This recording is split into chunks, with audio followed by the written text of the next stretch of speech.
हमने यहाँ पर कुछ कहानियों में रियल लाइफ मोटिवेशन स्टोरी आपके लिए वीडियो बनाई है, जिससे स्टूडेंट सभी लोगों को जीवन में कुछ करने की प्रेरणा मिलती है। दोस्तों, यह शॉर्ट स्टोरी होने के साथ साथ आपके डिप्रेशन को भी दूर कर देती है। आशा करती हूँ आपको मोटिवेशन स्टोरी अच्छी लगे। तो आइए इस वीडियो को शुरू करते हैं एक शॉर्ट मोटिवेशन स्टोरी से। समुंदर पर मछली फेंकने की कहानी। एक बार की बात है, समुंदर के किनारे एक व्यक्ति ठंडी हवाओं का मजा लेते हुए टहल रहा था। टहलते टहलते वह व्यक्ति ने अचानक देखा कि एक युवा समुंदर में कुछ मछलियों को फेंक रहा है। वह व्यक्ति को यह बात थोड़ी अजीब लगी और वह व्यक्ति ने उस युवा के पास जाकर पूछा कि तुम यह क्या कर रहे हो। वह व्यक्ति के पूछे जाने पर उस युवा ने बताया कि मैं जाल में आई गई मछलियों को समुंदर के अंदर फेंक रहा हूँ ताकि वह मछली जीवित रह सके, पानी के लिए तड़फ तड़फ कर मर ना जाए। तब व्यक्ति ने युवा से कहा, अरे नादान, तुम्हें आसपास दिखाई नहीं देता क्या?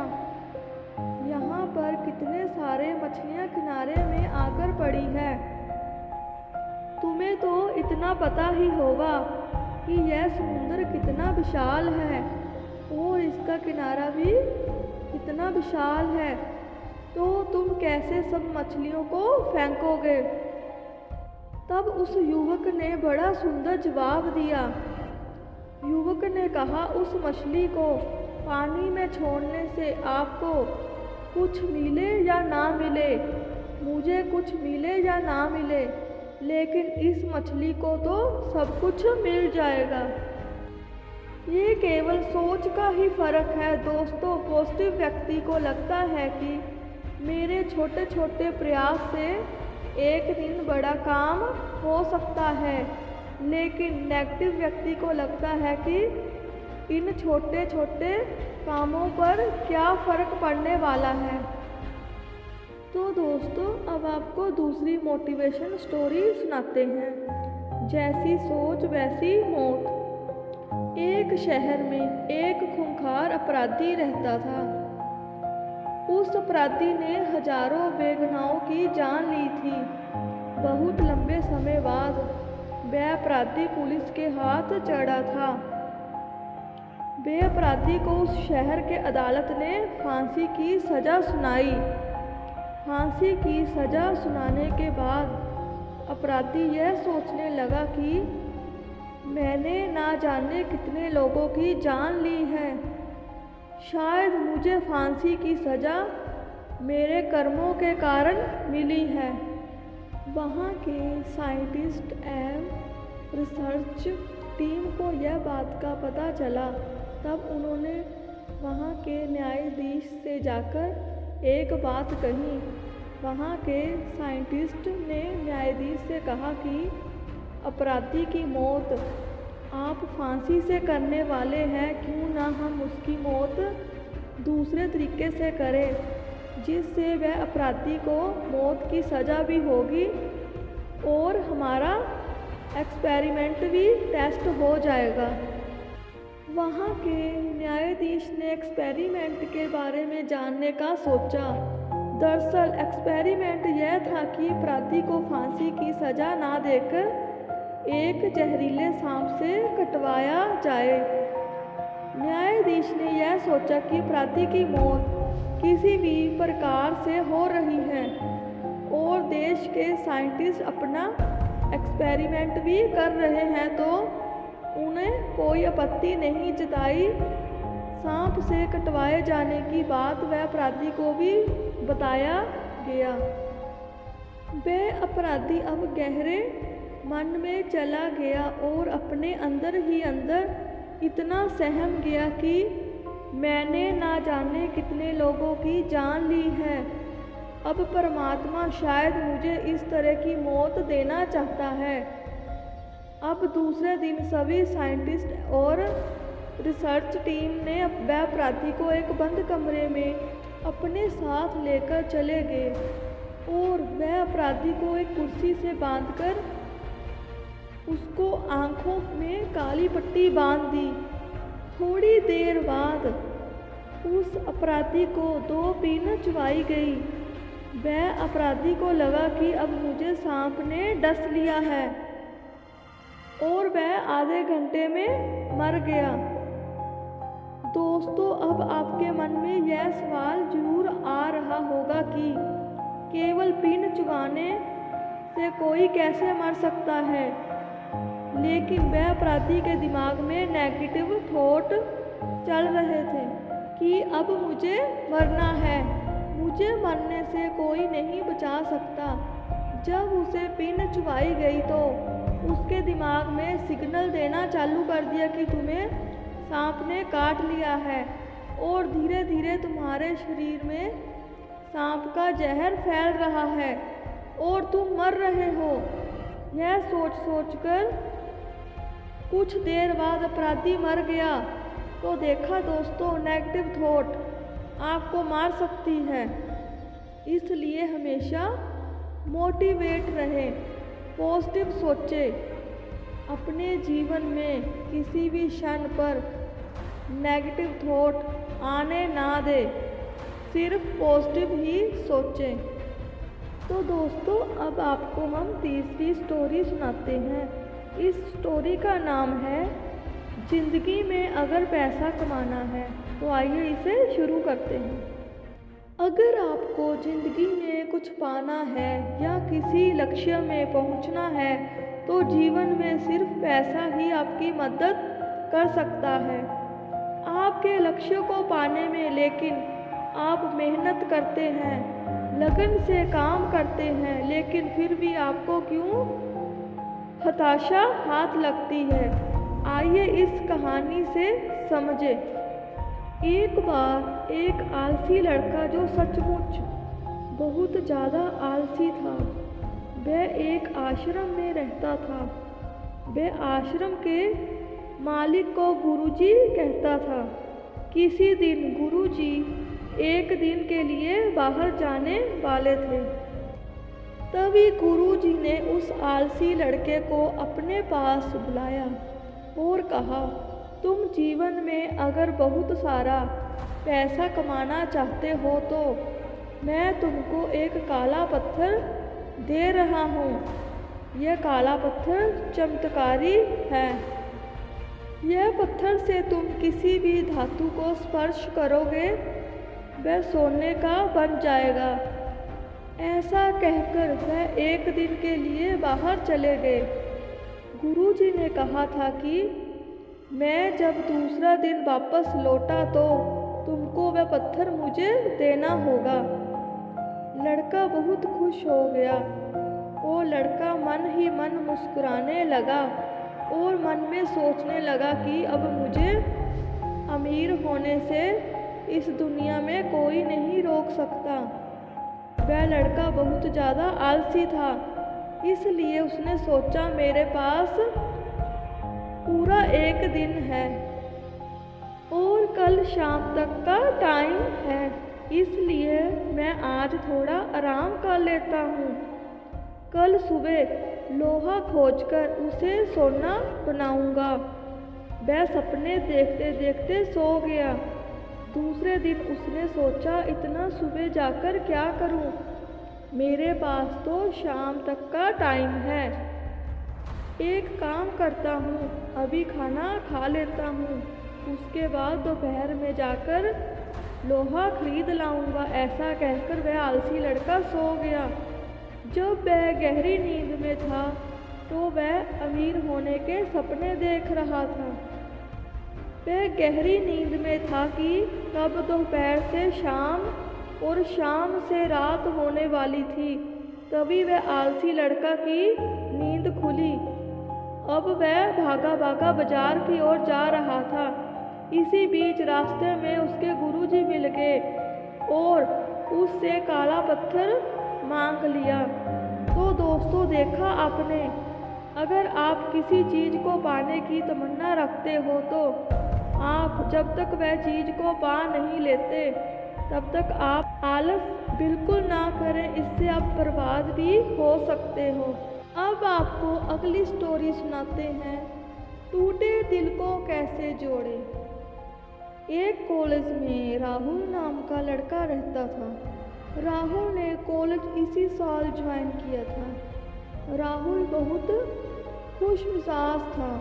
वह अपने कॉलेज जाने से इतना खुश था कि पूछो मत।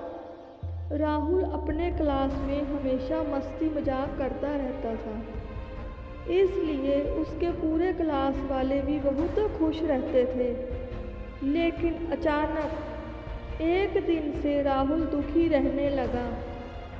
अब राहुल पिछले 10-12 दिनों से दुखी रहने लगा था। राहुल की खामोशी अब उसके अध्यापकों से भी नहीं देखी गई।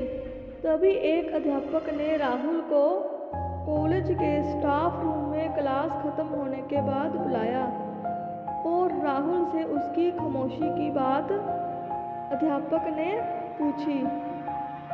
अध्यापक के पूछे जाने पर भी राहुल ठीक से जवाब नहीं दिया, लेकिन अध्यापक ने थोड़ी सख्ती के साथ पूछा तो राहुल ने कहा कि सर, दरअसल बात ऐसी है कि मैं एक लड़की से प्यार करता था। वह लड़की मेरा दिल तोड़कर चली गई।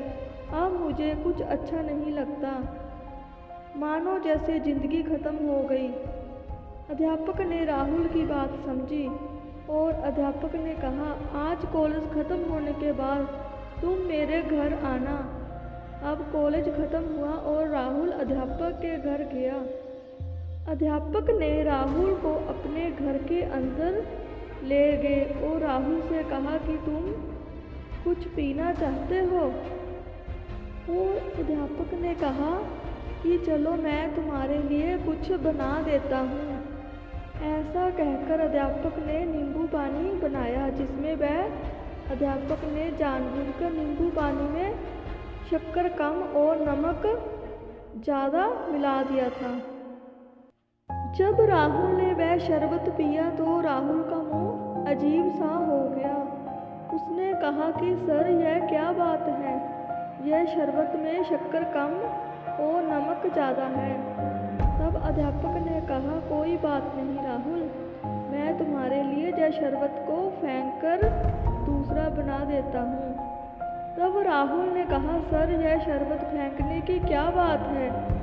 आप इसमें शक्कर और डाल दीजिए, जिससे फिर यह शरबत की मिठास वापस आ जाएगी। अध्यापक ने कहा, यही बात मैं तुम्हें समझाना चाहता था राहुल की तुम्हारी ज़िंदगी में अभी नमक ज़्यादा है। तुम वह नमक को भुलाने की अपनी ज़िंदगी में मिठास रूप से शक्कर को घोलो। अध्यापक ने कहा, जो बात बीत गई उसे याद करके दुखी होने से कोई फ़ायदा नहीं होता।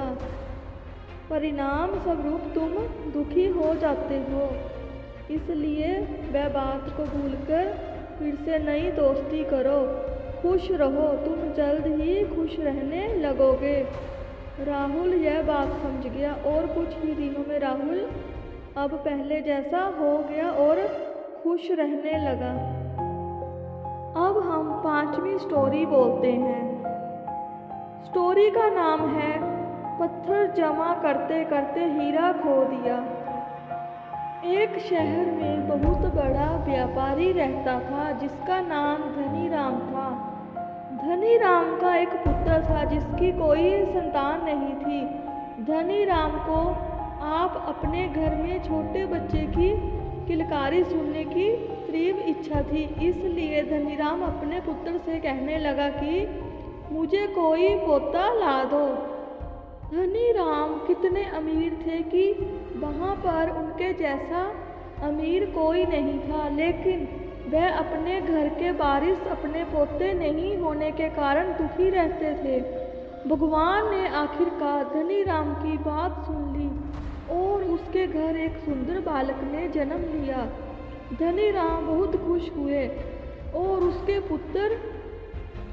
पुत्र वधू भी बहुत खुश हुए। धनी राम इतना खुश था कि उसने पूरे गांव में ऐलान कर दिया कि आज हमारे घर में संध्या के समय एक बहुत बड़ा आयोजन रखा जाएगा और उस आयोजन में राजभोग होगा जिसमें सभी गांव वालों को आना होगा।